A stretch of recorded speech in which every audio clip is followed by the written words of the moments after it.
Öyle kalpıçıyız he. Жеткен kalpıçı olduk. Ve şu için bereke kaçmadı deriz. Bunu tavat alırız. Bereke kaçmadı. Hem de cümlesi mi? Antken sebep subhanallah kurgum aldamçımız biz. Alo, kaçtı? Gelip kaldı. Öz Mustafa Köşet'te. Kaç gelip kaldı? Hazır. Уже çıkıp kaldık. Böyle uğukta kaldık. İyi neydi bundan gelse subhanallah. Anan emne oldu dese bugün vadaş boz o katı olmadan futbol oynadı. Biz büyük kalpaytamız hazır. Büyük. Enesi de kalpayt salat, atası da kalpayt salat. Şunday da büyük.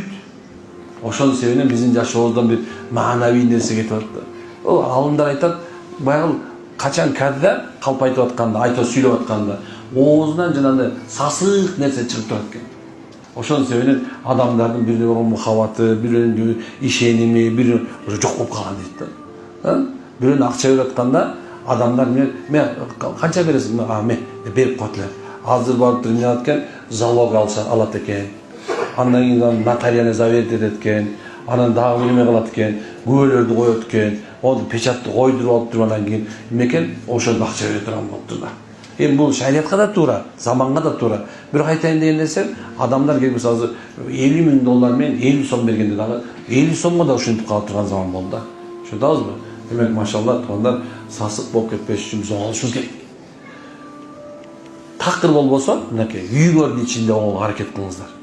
Кайсы үйдө, мына кээ бир үйдө отуруп алыптыр, мисалы аялы 5 эле идеальный адам отурган болот да. Ошол үйдө эле калганын баардыгы тең үшүмчүктөр болот. Бул Кыргызстан полный үшүмчүк, ошо отурган 5 идеальный да. Атасы, апасы, 3 баласы отуруп алып турган абсурд берет да. Эмне болду десе, келди, койчу ошол. Койчу ошол. Ошо 5 эле идеальный да. Калган баардыгы үшүмчүк болуп эсептелет негизиндечи. Болбосо ошо 5 эле үшүмчүк калган баары идеальный да.